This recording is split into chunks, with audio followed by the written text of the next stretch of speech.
व्यवस्थेतील महत्त्व. त्या काळात जातीभेद, स्पृश्यवाद, अंधश्रद्धा, ब्राह्मण्यवाद, समता, बंधुता, स्वातंत्र्य, मानवी हक्क या मूलभूत तत्वांचा आणि प्रामुख्याने खुल्या शिक्षणाचा अभाव यामुळे सबंध समाज होरपळून गेला. ही दयनीय परिस्थिती बदलण्यासाठी आमूलाग्र सामाजिक क्रांती झालीच पाहिजे अशी महात्मा फुलेंची खात्री झाली होती.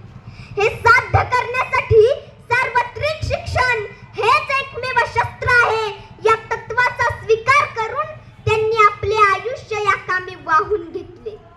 आज आपण मुक्तपणे शिक्षण घेतो, पण 1848 साली मुलींना शाळेत जाणे पाप समजले जात होते.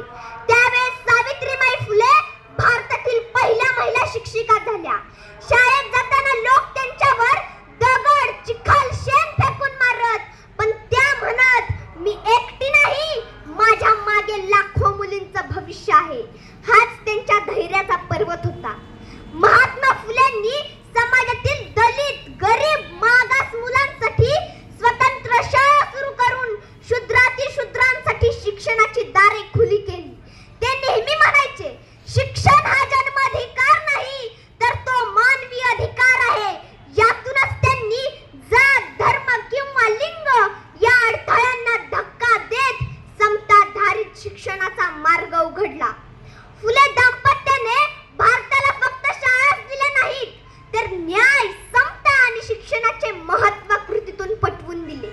शिक्षण हाच खरा क्रांतीचा महामार्ग आहे अशी त्यांची धारणा होती. महात्मा फुले आधुनिक नाटककार, निबंधकार, आद्य शिवचरित्रकार, आधुनिक मराठी कवितेचे जनक, लेखक, प्रकाशक, वक्ते, ख्यातनाम उद्योगपती, पुण्याचे आयुक्त, सामाजिक कार्यकर्ते अशा अनंत पैलूंची नाममुद्रा त्यांनी भारतीय समाज मनावर उमटवली.